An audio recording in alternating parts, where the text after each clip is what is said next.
fez o trabalho de doutoramento dele sobre delírios e analisou conceitualmente. Esse que é um assunto do ponto de vista assim, empírico, que pertence às ciências médicas. Ele analisou isso do ponto de vista filosófico. O Porcher se considera um filósofo delirante, certo? Não, diletante. Isso é ótimo. Não é falha não, cara, desculpa.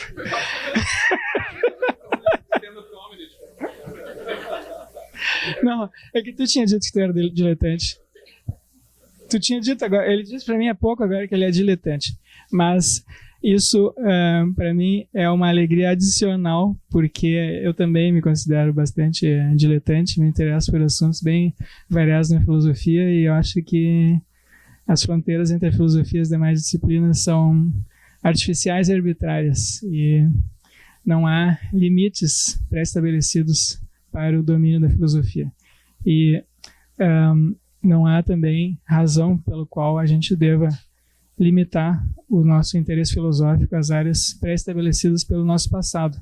E, em particular, não há por que a gente excluir do domínio das investigações filosóficas assuntos como o das religiões, ou os fenômenos psicológicos associados às religiões, que são extremamente importantes para a vida da maior parte das pessoas.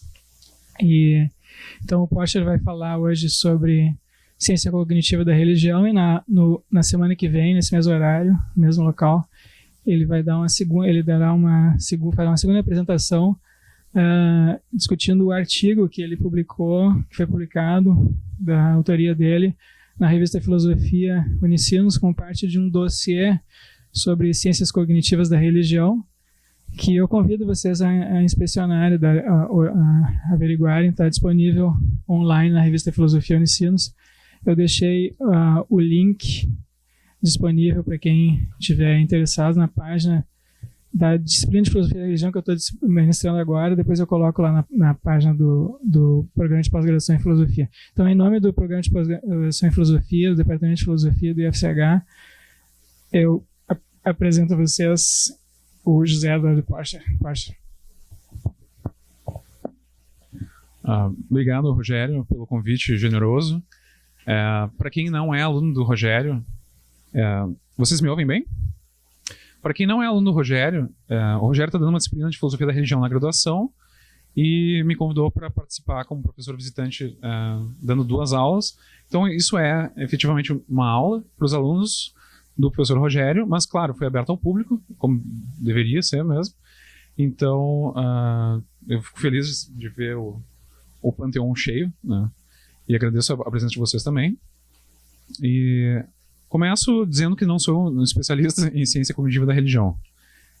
Como ele mesmo falou, meu trabalho tem sido em filosofia da psiquiatria, e recentemente eu comecei a me interessar nas fronteiras dos assuntos que eu já tinha estudado antes, né? Crenças delirantes, crenças patológicas e crenças religiosas. Então é sobre isso que eu vou falar segunda-feira que vem, sobre essa tentativa de separar esses 2 domínios cujas fronteiras são difusas, obviamente. Mas hoje a minha intenção é apresentar para vocês o campo da ciência cognitiva da religião. Obviamente isso é uma tarefa difícil de realizar em 1 hora, ou 1 hora e pouco, mas eu vou tentar ao menos passar em sobrevoo pela área, falar basicamente qual é a abordagem principal da área e quais são os estudos que são mais relevantes. Tudo que eu vou falar e tudo que eu mencionar, mesmo de passagem, está num site que eu vou divulgar no fim, tá? E toda a literatura que eu mencionar está disponível para vocês, em PDF, inclusive. Já fiz essa mão para vocês, não precisam entrar no Sci-Hub para procurar os artigos, tá? Então, sem mais...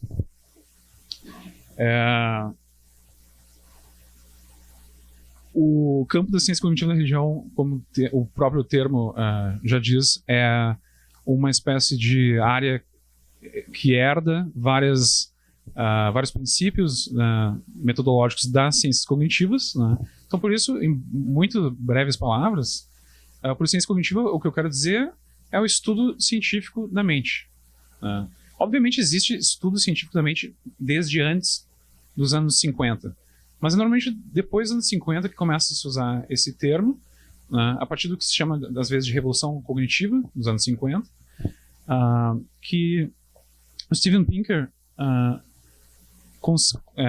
conseguiu, assim, tipo, resumir em cinco teses ou 5 ideias, que é a ideia de que o mundo mental está enraizado no mundo físico, pelos conceitos de informação, computação e feedback, que a mente não é uma tábula rasa, como é o título do livro famoso dele, pois tábulas rasas não fazem nada, que uma gama infinita de comportamentos pode ser gerada por programas combinatórios finitos na mente, que mecanismos mentais universais podem subjazer a variações superficiais entre culturas, e que a mente é um sistema complexo composto de muitas partes que interagem. E esse é um mapa, uma tentativa de fazer um mapa da ciência cognitiva, mas esse é obviamente um mapa datado. Eu tirei esse mapa da Wikipedia, mas é um mapa que é interessante porque ele inclui a filosofia não fora das ciências cognitivas, não como uma observadora das ciências cognitivas, mas como parte integral da ciência cognitiva. E tem um filósofo chamado Andrew Brooke que ele faz uma distinção entre filosofia da ciência cognitiva e filosofia na ciência cognitiva. O papel de observador do filósofo é óbvio, né? Pode-se filosofar sobre absolutamente qualquer coisa, né? Mas existe um papel integral da filosofia na ciência cognitiva, e eu espero que aos poucos, até o fim da palestra, ele vai se tornando mais claro, e especialmente na minha próxima palestra, tá? Mas essa ilustração, para mim, é uma ilustração. A primeira vez que eu tentei explicar para alunos, eu acho que foi na UFSM, inclusive, qual seria o papel da filosofia na ciência cognitiva, eu usei essa ilustração, que é, não sei se vocês conhecem, uma parábola hindu dos homens cegos e do elefante. Ela é usada para tirar várias morais, né? E aqui eu tiro uma moral completamente alheia ao propósito original da parábola. A ideia é que vários homens cegos um dia se depararam com um elefante. E cada um deles tocou em uma parte do elefante. Um tocou no rabo do elefante, o outro tocou na tromba do elefante, o outro tocou na presa do elefante. E depois eles confabularam e cada um tinha uma concepção diferente de elefante. Um dizia, o elefante é um animal assim, outro dizia, o elefante é um animal de tal forma. Em algumas versões da parábola, eles se pegam no pau e começam a brigar. Essa é meio caótica, né? É uma pintura japonesa, acho que do século XVII. E cada um desses caras pode ser uma representação de uma das ciências que faz, né, parte do corpo pouco unificado das ciências cognitivas, né? E quem vocês acham nessa figura que seria o filósofo? Esse cara aqui, né? Porque ele não está tocando no elefante e aparentemente ele está desesperado com a situação, né? Então é assim que eu vejo o papel da filosofia na ciência cognitiva. É um papel. Tu não está tocando, né? Tocando literalmente no cérebro e nem normalmente conduzindo experimentos, né? Então tu está participando desse empreendimento de forma um pouco mais distante, né? E, claro, desesperado, porque há muita confusão conceitual na ciência cognitiva, porque é óbvio, porque é uma ciência nova, é um empreendimento científico recente, né? As mesmas coisas valem para a ciência cognitiva da religião. A ciência cognitiva da religião é um empreendimento mais recente ainda, né? Nesse dossiê que eu editei para Filosofia Unicinos, o primeiro artigo que faz parte desse dossiê é do Robert Macaulay, que é um dos fundadores da área.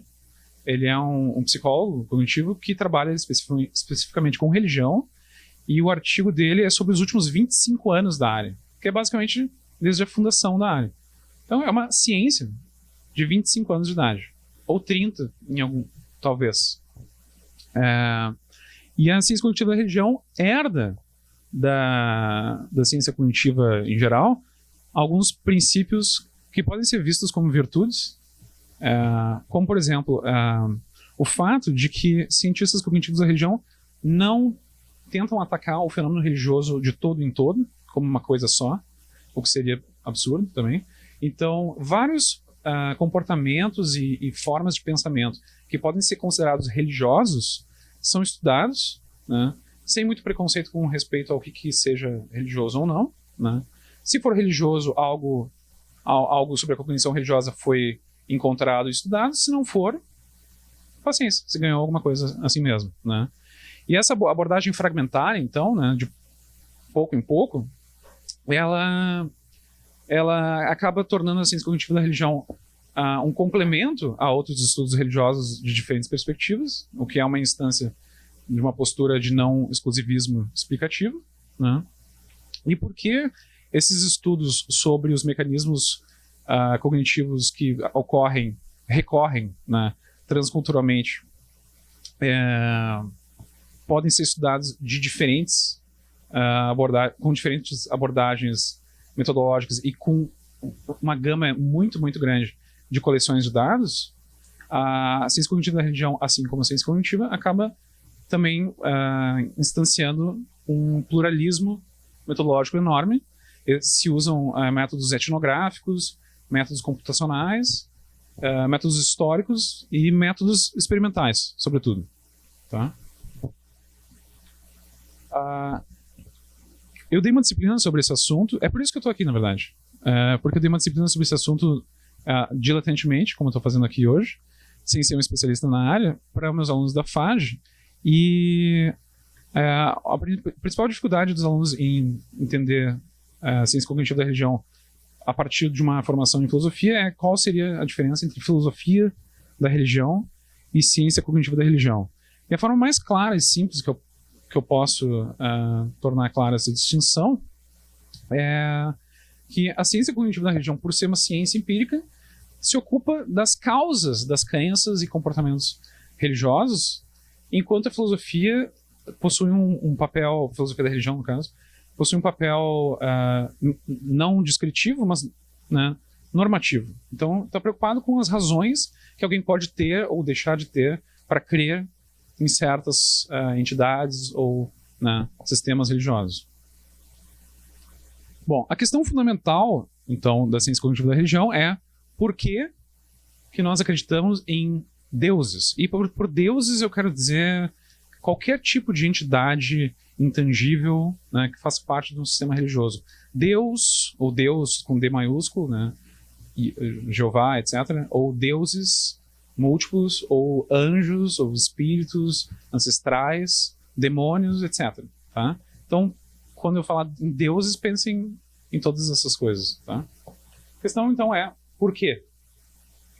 E uma tese recorrente e base da ciência cognitiva da religião, que aqui é expressa pelo Robert Macaulay, que eu já citei, é a ideia de que, então, a religião... Isso é realmente um princípio, uma tese, mas é a base da ciência cognitiva da religião, é que a religião é um fenômeno natural. Né? Então, a religião, como a tecnologia, surge em toda a cultura humana. A religião é um fenômeno universal entre grupos humanos, que provavelmente tem existido desde o início da emergência da nossa espécie na pré-história. Não é uma tese muito controversa, acho eu. Né? Trocando em miúdos, bom, se for, guardem para depois. Trocando em miúdos, a ideia é que nós somos, então, dispostos a formar e aceitar ideias religiosas por causa do modo como nossas mentes operam em ambientes humanos comuns. E a questão, então, é por que isso acontece. E uma tese paralela, e essa é um pouco mais controversa, né, é a tese que pode se chamar de crentes natos, como o Paul Bloom chama, born believers. Né. O Bloom diz, por exemplo, que um grupo de crianças criadas em isolamento geraria espontaneamente suas próprias crenças religiosas.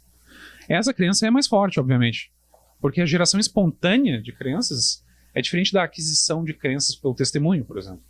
Né?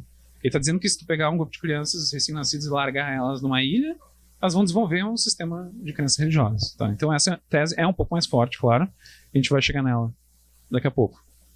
Trocando em miúdos, então, a ideia é que as disposições que nos tornam receptivos a ideias religiosas se desenvolvem desde tenra idade, né, desde cedo, e já são operantes em crianças. E a questão, então, é por quê? Bom, uma primeira tese, pela qual eu vou passar rapidamente, tá? Porque ela basicamente já foi descartada e não é o paradigma da ciência cognitiva da religião, é que a religiosidade é uma adaptação, no sentido forte, né? A religiosidade seria uma adaptação biológica. O caráter transcultural, recorrente, né, universal, seria explicado pelo fato de que, né, esses comportamentos, essas crenças possuem um valor adaptativo e são transmitidas, né, geneticamente. Existe, obviamente, muita evidência da adaptabilidade da religião, né? Existe evidência de que pessoas religiosas ou grupos religiosos vivem mais, têm mais filhos, cooperam melhor, né? Isso tudo é evidência da adaptabilidade da religião. Mas, obviamente, a adaptabilidade não implica em adaptação. Existem muitos comportamentos humanos que são adaptáveis, mas não necessariamente são adaptações, né? Por exemplo, se vestir, usar roupas é um comportamento adaptável, obviamente, né? Não quer dizer que a gente herda geneticamente uma predisposição a se vestir, né? Não, a pessoa aprende a se vestir, né, desde cedo, com os seus pais, os avós, etc., né? E esse tipo de comportamento é transmitido culturalmente. Certos tipos de vestimentas existem em uns lugares e outros, mas isso não é adaptação biológica. Tá claro isso? Um jeito de entender isso é a diferença entre adaptabilidade e adaptação é o modo como Stephen Jay Gould e Richard Lewontin, em 79, tentaram quebrar esse paradigma panglossiano, como eles chamavam, a ideia de que tudo que é característica psicológica, cognitiva, é um fruto da evolução. No começo, nos anos 70, houve uma profusão enorme de artigos especulando, né, sobre as origens biológicas adaptativas de todo tipo de categoria psicológica. E então eles usaram um exemplo do tímpano. O tímpano aqui arquitetônico, né, que é o espaço que sobra em volta de um arco. Quando tu faz um arco em arquitetura, sobra um espaço em torno do arco. Esse espaço se chama tímpano, né? E depois de um tempo, os tímpanos começaram a virar um objeto de decoração, porque é um espaço vazio, não tem por que não usá-lo, né? Mas ele não é um produto direto do projeto, né? Ele é um subproduto. Então, a ideia que impera hoje na ciência cognitiva da religião é que a religiosidade é um subproduto e não um produto da evolução, tá? Ela ocorre porque várias características e mecanismos cognitivos, esses sim naturais e frutos da adaptação, produzem conjuntamente uma receptividade a ideias e conceitos religiosos, tá? Então, o que eu vou fazer daqui em diante é passar em revista alguns desses mecanismos, né, e tentar tornar claro para vocês por que eles tornam a ideia de religiosidade como subproduto algo plausível.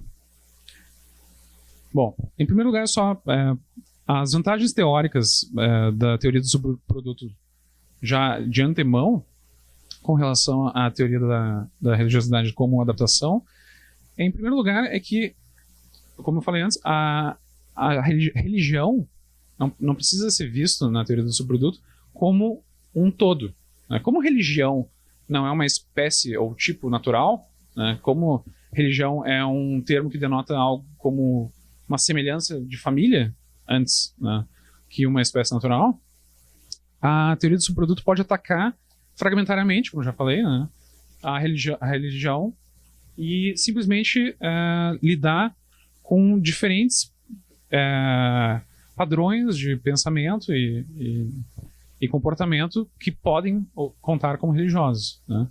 Por isso, nenhum mecanismo cognitivo especificamente religioso precisa ser postulado. Já na teoria da religiosidade como adaptação, isso não pode ser feito. Tu tem que postular que existem mecanismos cognitivos específicos para a cognição religiosa. E isso é pouco parcimonioso, né? Bom, o primeiro mecanismo, e talvez mais importante, é o que filósofos chamam às vezes de psicologia do senso comum, ou folk psychology, e o que psicólogos normalmente se referem como teoria da mente, theory of mind. Embora essas duas coisas não sejam exatamente as mesmas coisas, eu vou usar esses termos intercambiavelmente aqui, tá? A ideia é, a teoria da mente é uma espécie de capacidade que seres humanos possuem e mediante a qual nós somos capazes de mentalizar ou atribuir e ler estados mentais uns dos outros, tá? Essa capacidade ela se desenvolve, obviamente, desde de tenra idade. Ela já foi testada em crianças de diferentes idades, eu vou falar um pouco mais sobre isso. E ela é calibrada pela natureza para superatribuir estados mentais. Então, a gente tem uma tendência natural a atribuir estados mentais até a coisas que são, obviamente, não são dotadas de uma mente, né? E um exemplo disso, se eu puder passar um vídeo aqui.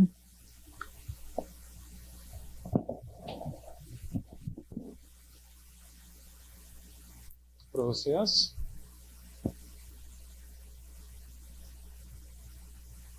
Esse vídeo, ele é uma versão assim remasterizada de um vídeo que acompanhou um estudo de 1944 de dois psicólogos, Fritz Heider e Marianne Simmel. Esse foi o vídeo que eles passaram para as pessoas que estavam sendo submetidas ao estudo. E a ideia deles era coletar as reações dessas pessoas que participaram do estudo a essa história, né, que está acontecendo. Todos vocês, em poucos segundos, já são capazes de atribuir implicitamente e involuntariamente já estão atribuindo certas características psicológicas a cada uma dessas formas geométricas, né? Não são nem animais, são formas geométricas e elas já incitam na gente, né, a atribuição de estados mentais.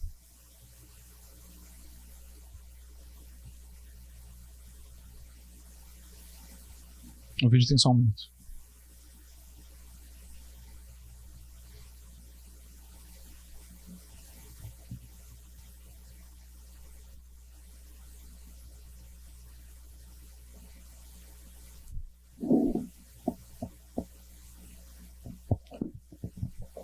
Tá claro, então, que a nossa capacidade de teoria da mente é calibrada para superatribuir estados mentais? Acho que sim, né? Bom, o que a gente está fazendo quando a gente olha para esse vídeo é tomar com respeito a meras figuras geométricas o que o Daniel Dennett chama de uma postura intencional. A gente não está olhando para elas como se elas fossem apenas objetos físicos, né? E nem objetos artificiais que possuem intenções de projeto por trás, mas como seres dotados de vontade, crenças, desejos, né? Um triângulo quer, por alguma razão, atacar a bolinha, que, né, parece ser uma figura feminina na história, e a outra bolinha está tentando salvar, aliás, o outro triângulo está tentando salvar essa bolinha. Tudo isso é atribuição de estados mentais. E tudo isso é tomar uma postura intencional com respeito a um objeto. Então, a gente toma a postura intencional com respeito a objetos o tempo todo. Com respeito a objetos meramente físicos e não artificiais, menos, tá? Mas a gente também toma postura intencional com respeito a objetos que seriam normalmente a gente tomaria a postura de projeto. Então, só que quando a gente quer atalhar, quando a gente quer tentar entender, ou por exemplo, jogar xadrez com o computador, se a gente fosse olhar o projeto, ou seja, se a gente fosse inspecionar o programa de computador com o qual a gente está jogando, a gente tomaria muito, muito mais tempo do que a gente tomaria simplesmente presumindo que certas coisas com respeito àquele jogo de computador, que são as mesmas coisas que a gente presumiria com respeito a um ser humano. Como, por exemplo, que ele sabe as regras de xadrez, que ele quer ganhar o jogo de xadrez, e que ele vai ver certas possibilidades e oportunidades e agir de acordo, né? Isso é racionalmente. Ele quer ganhar o jogo. Tá? Bom, com respeito à teoria da mente, essa psicóloga chamada Marjorie Taylor estudou a aplicação dessa capacidade de mentalização a agentes intangíveis. Aqui eu ainda não cheguei em agentes intangíveis do ponto de vista religioso, anjos ou coisas assim. Ela estudou basicamente o fenômeno bastante comum de que crianças têm amigos imaginários, né? Companheiros imaginários. Então, entre 3 e 4 anos de idade, crianças já são capazes de representar estados mentais de entidades imaginárias. Tá? Isso é, obviamente, um desdobramento da teoria da mente. Né? Não só, então, crianças são capazes de imaginar, de atribuir e representar estados mentais de cachorros e, né, desenhos, mas também de entidades que sequer são tangíveis. Né? Bom, existe um teste famoso para aferir a capacidade de mentalização, a teoria da mente de crianças, que é famosamente deficitária em crianças autistas, que é um teste que se chama False Belief Task. É o teste, a tarefa, né, da criança falsa. Basicamente, crianças pequenas, de 3 anos de idade, não são capazes de atribuir crenças falsas a outras pessoas. Então, por exemplo, normalmente esse teste acontece da seguinte forma. Tu pega uma caixa de biscoito e tu coloca outra coisa dentro que não seja biscoito. Pedras, por exemplo. Pega essa caixa de biscoito e mostra para a criança e pergunta para ela o que tem dentro dessa caixa. E a criança de 3 anos vai dizer biscoitos. Aí tu tira as pedras de dentro, mostra que tem pedras, coloca as pedras de volta e pergunta para ela o que tua mãe vai achar que tem dentro da caixa de biscoito. E a criança de 3 anos vai dizer biscoitos. Desculpa, pedras. Vai dizer pedras. Vai atribuir uma espécie de onisciência, não só à mãe, a outras crianças, a todo mundo. E, segundo o estudo do Barrett, Justin Barrett, a Deus também. Então, crianças de 3 anos atribuem, né, a crença verdadeira e não a crença falsa. A partir de 4 anos, e especialmente 5 anos, com 5 anos, quase todas as crianças neurotípicas, né, não autistas, atribuem já a crença falsa, né, a sua mãe, ou enfim. O estudo do Barrett é interessante porque ele pensou, bom, vamos colocar Deus nessa atribuição. Vamos perguntar para essas crianças de 5 anos, né, de 4 anos, de 3 anos, se Deus saberia o que tem na caixa de biscoitos. E crianças de 5 anos atribuem a crença verdadeira a Deus. Então, crianças desde cedo atribuem onisciência a Deus. Tá? Então, a capacidade de teoria da mente, ela é super calibrada, né? Ela é super ativa, hiperativa, ela é, desde cedo, nós somos capazes de atribuir estados a agentes intangíveis e nós somos capazes, desde cedo, de atribuir crenças a Deus. Tá? Obviamente, um estudo desse tem que ser replicado em diferentes culturas, né? Mas ele já foi replicado em diferentes culturas. Eles fizeram o estudo nos Estados Unidos, com crianças protestantes, etc. Eles dizem no estudo deles. Mas o estudo foi replicado com sucesso com crianças maias, né, de Yucatec, no México. Bom, esse foi o mecanismo talvez mais forte, tá, para a geração da nossa receptividade a conceitos religiosos. O segundo é a nossa tendência, aparentemente natural também, a pensar teleologicamente. Então, isso também foi estudado, e é estudado, por psicólogos do desenvolvimento, que testam as intuições de crianças pequenas, de diferentes idades, a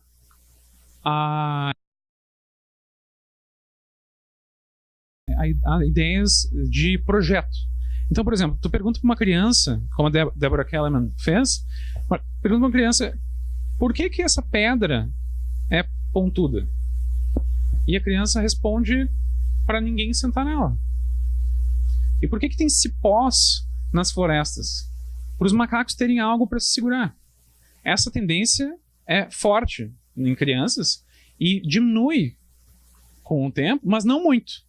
Porque eles testaram, já foram feitos vários testes com adultos também, e a presença de pensamento, estilos de pensamento teleológicos perduram na vida adulta. E normalmente eles só somem com muito, muito, muito esforço cognitivo, né? Todos nós aqui, obviamente, temos tendências ainda a pensar teleologicamente. Talvez aqueles que estudam biologia tenham um pouco menos, né? E vão, tipo, perdendo um pouco essa tendência. Mas é, obviamente, uma tendência forte, natural, e que acontece desde tenra idade.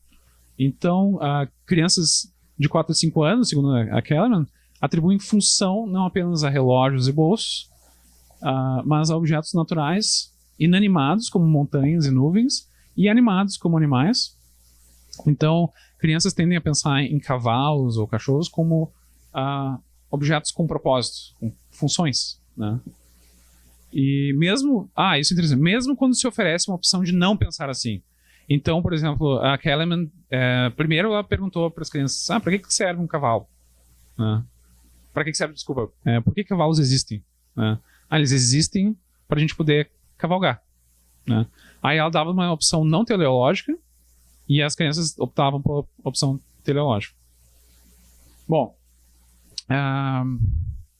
a questão é se esse pensamento teleológico que ocorre desde a eternidade corrobora aquela tese que eu apresentei no início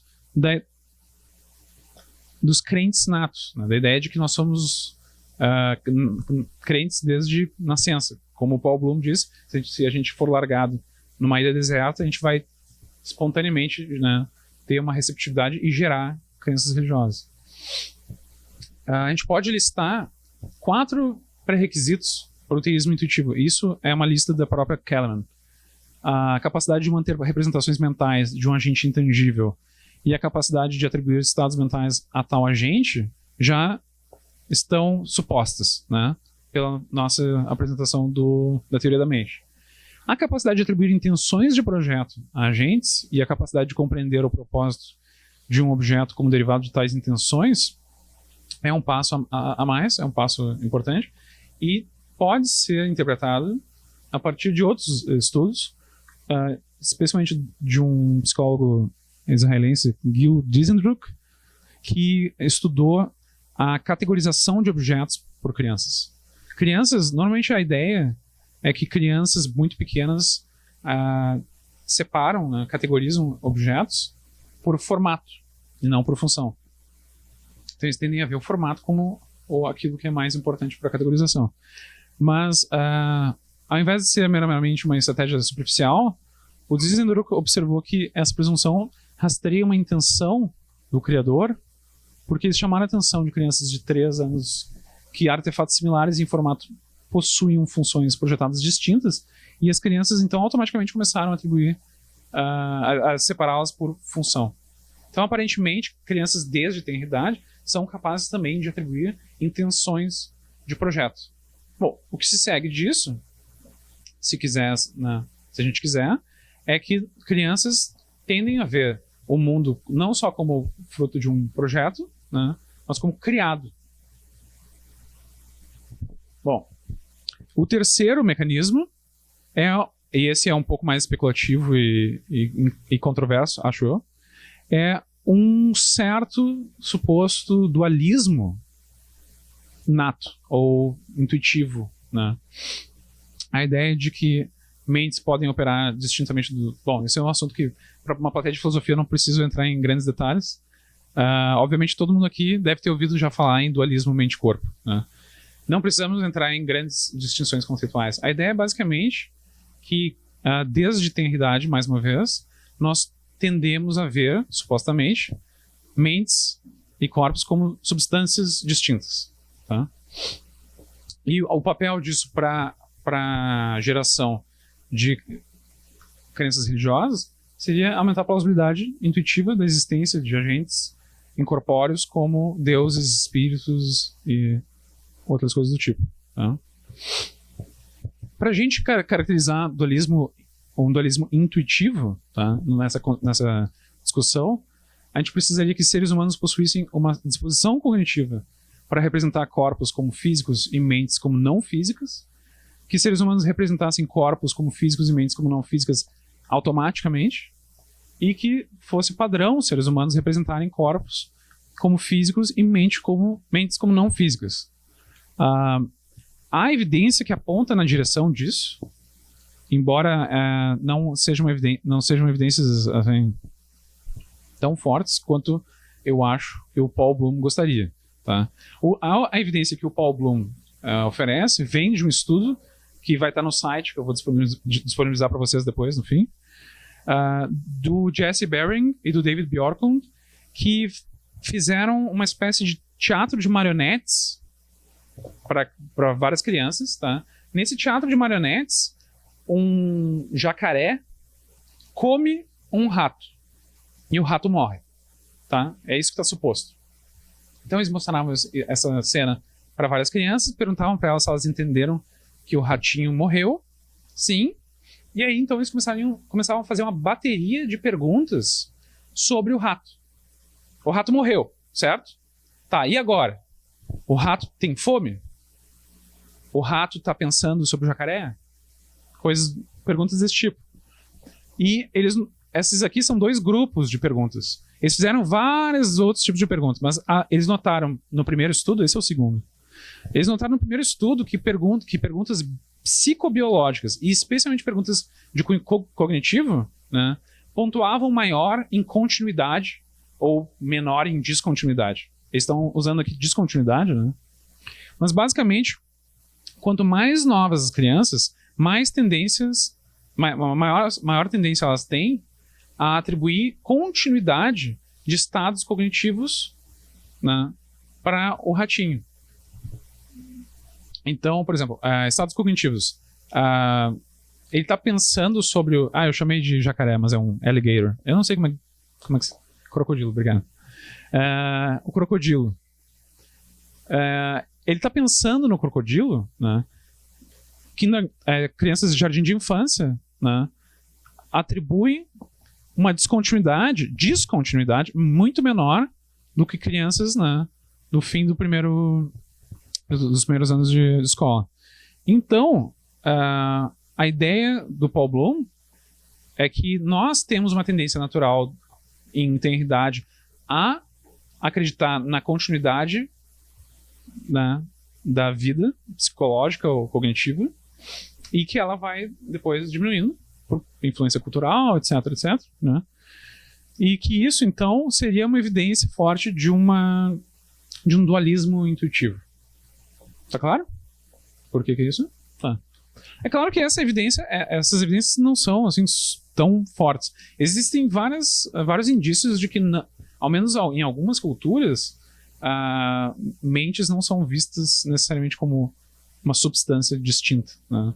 Se a gente pensar em, por exemplo, o modo como o corpo é tratado em ritos funerais, por exemplo, tem várias culturas que simplesmente pegam o corpo e descartam.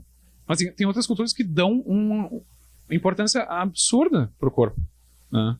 Então, se a gente for distinguir em um extremo, pega, sei lá, budistas tibetanos que, até por causa do seu terreno, então largam um corpo para ser comido por abutres, né? Que eles chamam em inglês de sky burial, né? Ele deixa lá para ser comido pelos elementos. E no outro extremo a gente tem exemplos históricos e atuais também históricos, por exemplo, egípcios, né? E atuais muçulmanos, talvez sejam os que mais têm apreço ao corpo. O corpo não é descartado de qualquer forma, e se ele for descartado de certas formas, isso tem consequências graves para a pessoa que morreu, né? Então, se o Bloom tivesse certo, né, ele teria que explicar por que essas coisas acontecem. Não que isso seja impossível, mas é isso, é uma evidência, né, que não é completamente convincente. Bom, a ideia então... quanto tempo eu já usei? Eu já falei 45 minutos? Nossa. Eu tô tentando não ser prolixo. Mas vou falar mais uma meia hora, talvez, tá bom? 20 minutos. Bom, a ideia então é que, conjuntamente, mecanismos e formas de pensamento que nós temos, como, por exemplo, a teoria da mente, né, esse pensamento teleológico intuitivo, esse suposto dualismo intuitivo, conjuntamente, eles criam as condições, né, condições suficientes para emergência de conceitos e crenças religiosas. Obviamente, existem outros mecanismos que poderiam ser tratados. Eu vou falar um pouco mais sobre transmissão de crenças religiosas na minha próxima palestra, tá?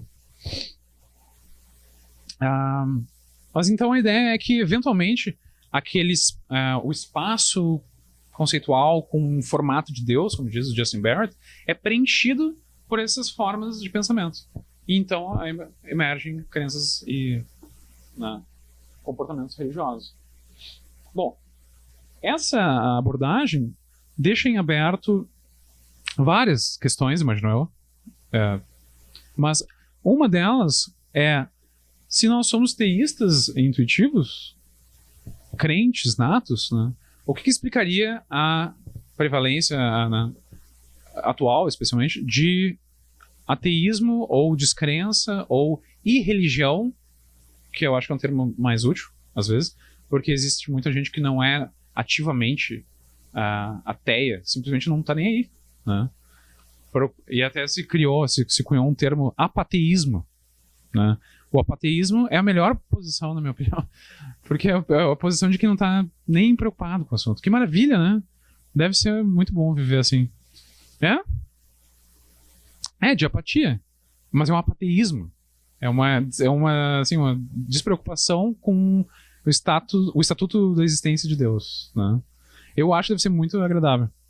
Não é o meu caso, infelizmente.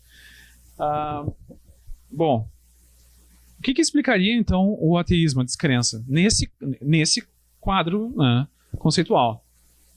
Isso é um tweet agora de março de 2019 que mostra que no último General Social Survey dos Estados Unidos, pela primeira vez, aqueles que dizem que não possuem religião estão em primeiro lugar nos Estados Unidos, estatisticamente empatados, né, com os evangélicos. Evangélico, em inglês, é normalmente aqueles protestantes que não são tradicionais, anglicanos, luteranos, mas pentecostais, batistas, etc., né?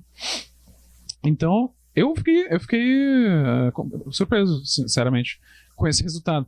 E essa curva de não religião obviamente, se a gente projetar aqui, em questão de 20 anos, né, mesmo os Estados Unidos, que é considerado um país, aliás, o único lugar do mundo desenvolvido que tem fundamentalismo cristão, né, mesmo lá, a irreligião, ou a não religião, tem tendência a um crescimento enorme. Então, como é que nesse quadro teórico a gente explica esse tipo de fenômeno, né? Aparentemente, não vamos conseguir explicar a descrença usando apenas mecanismos cognitivos, que é o que a gente tem feito até agora. Até agora a gente está dizendo, bom, tem mecanismos cognitivos que são naturais, né, e cuja confluência, cuja conjunção gera uma receptividade a ideias religiosas. Aparentemente, só com mecanismos cognitivos, a gente não vai conseguir explicar, ele tem uma ausência desses mecanismos, então, né, ele é ateu. Porque existem diferentes formas de não crer, né? Existem diferentes formas de ateísmo. Por exemplo, o apateísmo é uma forma, Mas existem, por exemplo, Aaron Lorenzayan e Will Gervais falam, por exemplo, em mind-blind atheism, né? Então, essa é uma forma de ateísmo que realmente é fruto da ausência, né, de um certo mecanismo ou, né, do enfraquecimento de um certo fator cognitivo, qual seja a teoria da mente, né? Crianças autistas são famosamente deficitárias em teoria da mente, na capacidade de atribuição e leitura de estados mentais. Então, se eles têm um enfraquecimento desse mecanismo cognitivo, eles provavelmente têm um enfraquecimento da capacidade de atribuir estados mentais a agentes intangíveis, logo, Deus, anjos, etc. Mas existe o apateísmo, né, que é a indiferença total a agentes intangíveis ou práticas religiosas, né, e essa forma de descrença, ela se segue da ausência de mecanismos motivacionais, aparentemente, e não de mecanismos cognitivos, tá? Mecanismos motivacionais são um pouco clichê com respeito à explicação do ateísmo, mas justamente porque são importantes. Normalmente alguém vai se tornar, então, um apateísta porque ele não tem a mesma motivação para crer que alguém que crê, de fato. Porque ele não tem, por exemplo, não vive numa sociedade onde existe uma consciência de mortalidade frequente, né, onde morrem pessoas o dia inteiro, né. Ele tem uma sensação de controle maior e isolamento social menor. Isso, obviamente, acontece em sociedades afluentes, né. Os Estados Unidos é um ponto fora da curva, porque em sociedades industrializadas e ricas, como Suécia, Holanda, etc., o ateísmo e religião já ganha há tempos, né? Mas além de mecanismos motivacionais, há mecanismos culturais, esses são mais interessantes para nós, que podem ser, por exemplo, vieses de conformidade e prestígio, tá? E isso é uma palhinha sobre a aquisição e transmissão de crenças religiosas. Nós, além desses mecanismos cognitivos e motivacionais, nós temos mecanismos sociais ou culturais operantes para crer em várias coisas do campo religioso. Uma delas é a nossa tendência natural a crer no que o grupo crê, ou crer no que autoridades desse grupo creem, né? Crer no que a maioria do grupo crê é o que se chama viés de conformidade, e viés de prestígio é crer naquilo que pessoas de prestígio da nossa sociedade creem, tá? Por outro lado, existem manifestações credibilizantes de crença religiosa. Então, por exemplo, se uma pessoa, meu pai, por exemplo, diz que Deus existe e eu creio no cristianismo, eu não levo muito a sério, porque ele não vai à igreja, ele não faz nada que denote que de fato ele acredita nisso, aparece da boca para fora. Mas se uma pessoa faz sacrifícios, né, não necessariamente sacrifícios literais, né, embora esses também contam, mas se a pessoa sacrifica o seu bem-estar ou sua vida financeira, né, se a pessoa toma de fato atitudes credibilizantes, eu, como um espectador dessa ação, vou ter mais chances de acreditar nisso.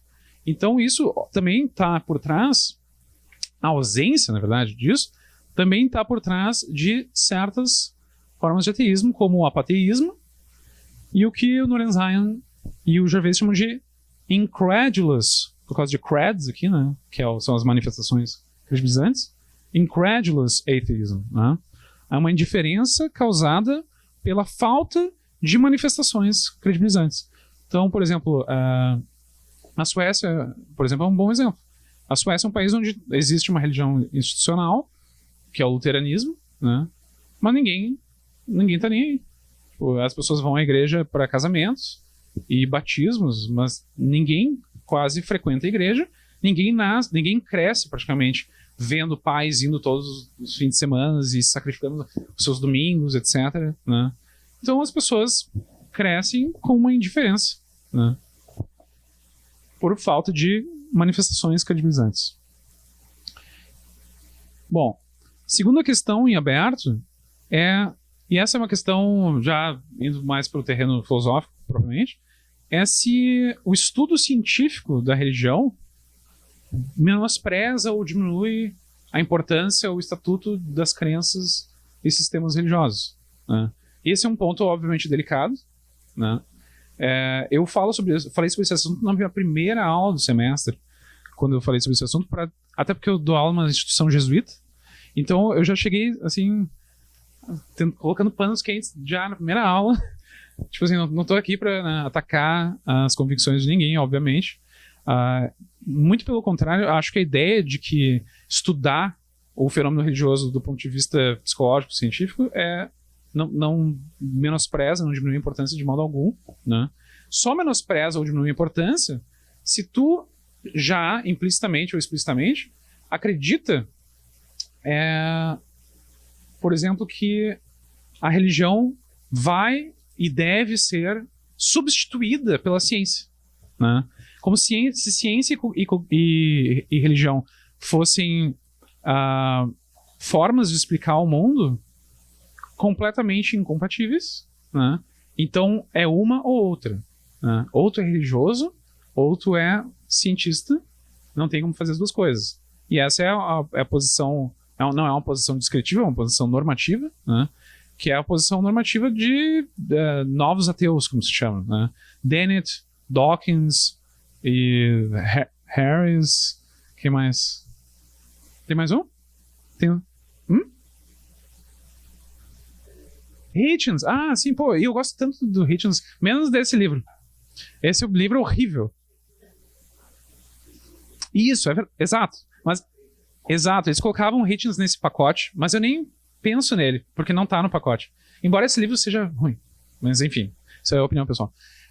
Bom, então a ideia de substituição explicativa é o que está por trás desse tipo de atitude, né, da ideia de que pensar no fenômeno religioso do ponto de vista científico torna claro que a gente tem que substituí-lo pela ciência, né? O livro do Dennett, esse livro do Dennett, é o livro mais desapontador do Dennett. É o pior livro dele. Porque ele passa vários capítulos, 90% do tempo, fazendo um apanhado da ciência cognitiva da religião. Então é um ótimo livro para ler, menos o último capítulo, tá? Leia um livro inteiro e deixe o último capítulo de fora. Porque no último capítulo, ele pensa, agora depois que a gente explicou a religião assim, torna-se óbvio que a gente não precisa mais disso. Né? E que isso tem que ser substituído pela ciência, né?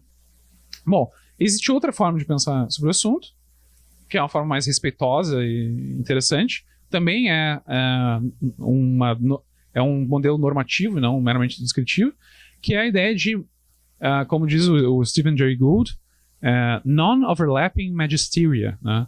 Magistérios não interferentes, né? A ideia de que não superpostas, não interferentes. A ideia é de que ciência e religião tratam de domínios distintos, de que ciência trataria de fatos e que a religião estaria no domínio dos valores, né? Então a gente não deve misturar os assuntos. É bastante politicamente correta e também não serve para muita coisa. Mas é mais respeitosa menos do que a posição do Dennett, do Dawkins, etc. Mas eu não estou aqui para falar sobre modelos normativos, né? Eu acho muito mais interessante olhar para modelos descritivos dessa coexistência explicativa, tá? E isso já foi feito por uma antropóloga chamada Christine Legaria. A Christine Legaria estuda as formas como os seres humanos explicam fenômenos naturais, usando ao mesmo tempo ideias que vêm da ciência e da religião. Então, o trabalho dela é basicamente para provar, para demonstrar empiricamente que a coexistência explicativa da religião e da ciência existe. Ela é o que impera, né? Então, se uma coisa deve ser separada da outra ou substituída, isso são questões normativas, obviamente.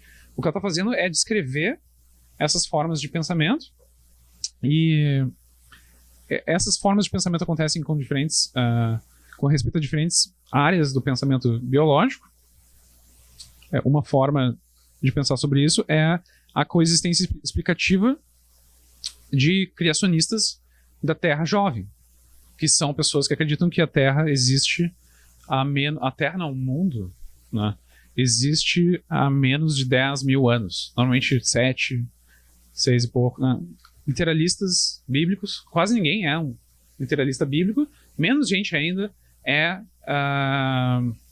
criacionista da Terra jovem, embora eu não duvido que isso vire algo memético, porque agora tem terraplanistas por todo lugar, e as pessoas estão falando sobre isso, né? As pessoas estão falando sobre terra plana. A gente vive em tempos incríveis. Então eu não duvido que possa ter um pico de, né, criacionistas da Terra jovem. Nos Estados Unidos certamente teve. É o único lugar do mundo onde tem criacionistas da Terra jovem, basicamente, em proporção razoável, tá? Porque nenhum cristão normal acredita que a Terra tem 7 mil anos, né? Mas alguns, 24% da população americana em 2007, ou seja, não pouca gente, 24% do público endossou ao mesmo tempo a ideia de que os seres humanos evoluíram de formas de vida mais simples e que os humanos foram criados na sua forma presente nos últimos 10 mil anos. Então, isso é um caso gritante de coexistência explicativa, né? Isso acontece de 3 formas, segundo a Christine Legare. O que ela chama de pensamento integrativo, sintético e dependente de alvo. Eu não vou me alongar muito, mas é interessante, porque os estudos dela acontecem especialmente na África, e na África houve, obviamente, surtos de AIDS nos anos 90, né? Isso é um cartaz do Quênia de 1995, mais ou menos, tá? E a ideia aqui que está sendo dita é: não se engane, né, não seja enganado, a AIDS não é bruxaria, a AIDS é real. E aí, tipo, evite sexo antes do casamento, tenha apenas um parceiro, ou use uma camisinha. Bom, por que alguém tem que explicar, por que alguém tem que dizer para alguém, né, que a AIDS não é bruxaria? Porque a ideia de que a AIDS era bruxaria era universal, praticamente, nesses lugares. As pessoas interpretavam a imunodeficiência como como um efeito de algum tipo de feitiço, né?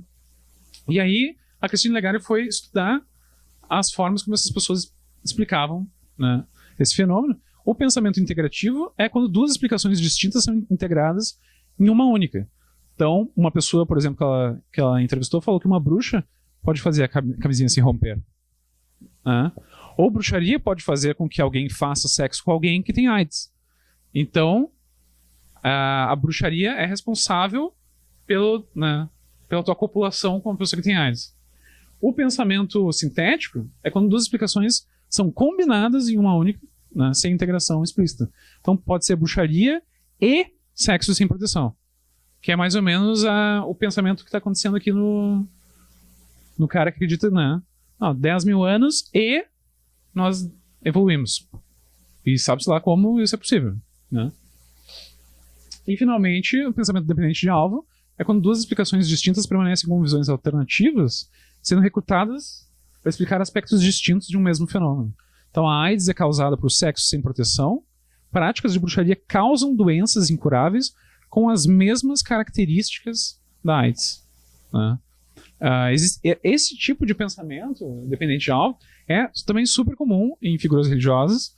Eu tinha feito um slide com uma figura do Papa João Paulo II, mas era uma citação muito longa.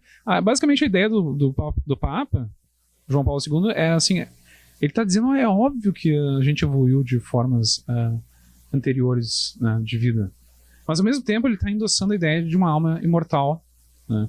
Então o pensamento dele é obviamente dependente de algo. Ele recruta a ciência para explicar uma parte do homem, qual seja o corpo, né, e uma outra coisa, né, a religião, para explicar a outra parte do homem, né? Quanto tempo eu tenho? 5h35. Tá, então eu acho que tá bom, né, gente? Obrigado pela atenção e vamos abrir para perguntas.